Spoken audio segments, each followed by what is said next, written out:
Bismillahirrahmanirrahim.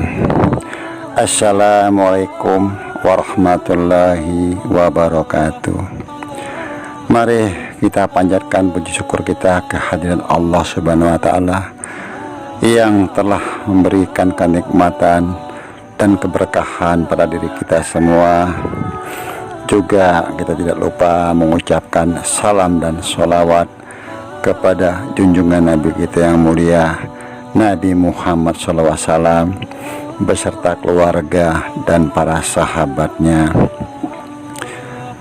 Mohon izinkan Abah mengucapkan banyak-banyak terima kasih kepada saudara-saudaraku yang telah membantu membangun channel Abah Rudi ini dengan subscribe, like, comment, share. Juga tidak lupa Abah berdoa memohon kepada Allah, semoga saudaraku dimanapun berada dimudahkan urusan dunianya, diberikan kesehatan sekeluarga, juga dalam lindungan Allah SWT. Dan hanya Allah lah yang bisa membalas kebaikan saudara-saudaraku dimanapun berada. Amin amin ya robbal alamin. Kebenaran datang dari Allah dan kekurangan kesalahan dari Abah mohon dimaafkan. Untuk konten saat ini Abah membuat judul karakter manusia pilihan Satria Piningit. Ini berkali-kali Abah ucapkan tidak untuk diyakini ataupun dipercaya, sebagai hiburan semata tak kala kita sedang santai minum kopi.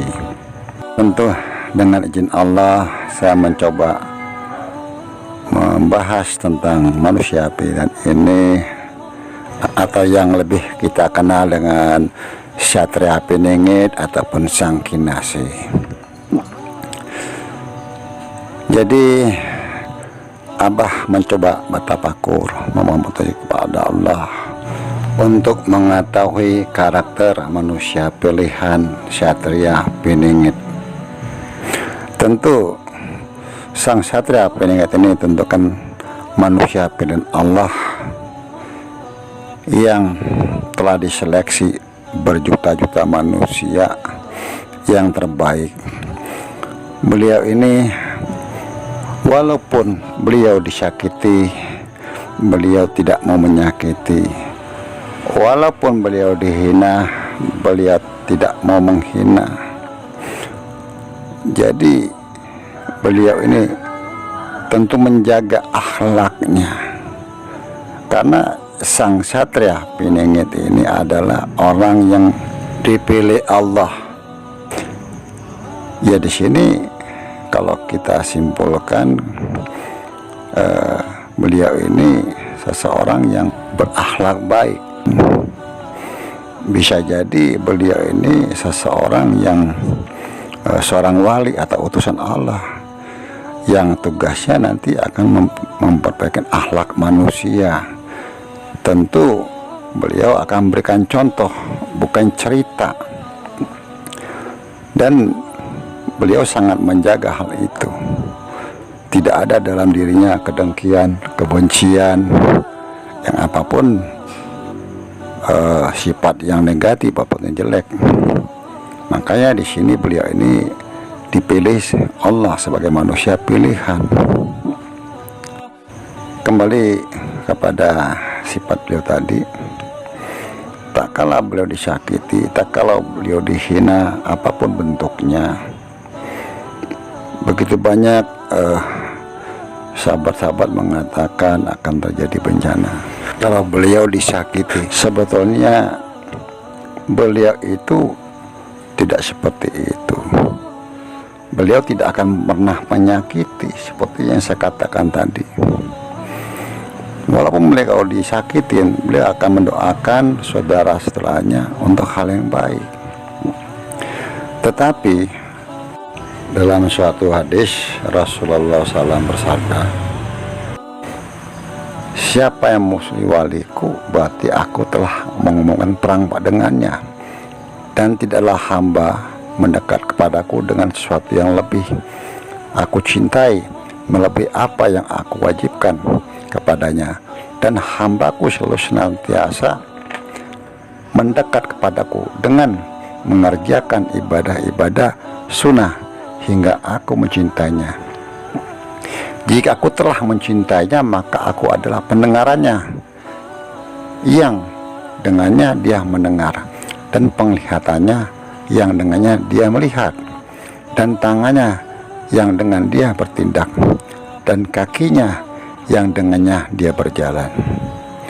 Jika dia meminta kepada aku, maka sungguh aku akan memberinya, dan jika dia berlindung kepadaku, maka sungguh aku akan melindunginya. Tidaklah aku ragu untuk sesuatu yang aku kerjakan, seperti keraguanku untuk mencabut nyawa seseorang mukmin yang membenci kematian, padahal aku tidak suka menyakitinya. Hadis sahih riwayatkan oleh Imam Bukhari. Jadi sang sosok Satria Piningit ini adalah seseorang pilihan Allah yang begitu baik akhlaknya. Beliau ini tidak pernah menyakiti. Beliau terus mendoakan saudara-saudaranya, walaupun beliau dihina, walaupun disakiti. Nah, di sini ada sesuatu yang menjadi pemikiran Abah. Kenapa beliau dihina? Kenapa beliau disakiti? Dengan beliau dihina, dengan beliau disakiti, maka sang sosok manusia pilihan ini dia akan lebih sibuk memikirkan bagaimana dia berhubungan kepada Allah. Maka dia sibukkan dengan tafakur, dia sibukkan dengan ibadah, dia sibukkan dia dengan dirinya kepada Allah. Dengan seperti itu, beliau lebih bisa dekat dengan Allah. Tak kalah begitu banyak orang bencinya, orang menyakitinya, maka orang akan menjauh. Apalagi ada suatu ramalan yang dikatakan Yoya Boyo, beliau ini kesandung kesampar, orang yang susah, orang yang tidak, yang hidupnya dalam kesulitan. Tentu kenapa Allah berikan seperti itu ujiannya, untuk membentuk sifat atau mental sang sosok manusia pilihan ini menjadi kuat nantinya tak kala dia akan menjadi suatu leader atau kepemimpinan. Dan satu hal yang Abah dapatkan dalam katapakuran, tak kala Allah berkalam kepadanya dengan mimpi atau dengan mimpi yang terjaga, tentu hanya dia mengetahui. Nah, disinilah rahasia-rahasia Allah itu tidak akan terbongkar, dan orang tidak akan mengetahui di mana Satria Piningit itu dan siapakah sang Satria Piningit ini. Tentu ini sudah qadratullah, ketentuan Allah. Kebenaran datang dari Allah, kekurangan dan kesalahan datang dari Abah mohon dimaafkan. Wallahu a'lam bishawab. Wassalamualaikum warahmatullahi wabarakatuh.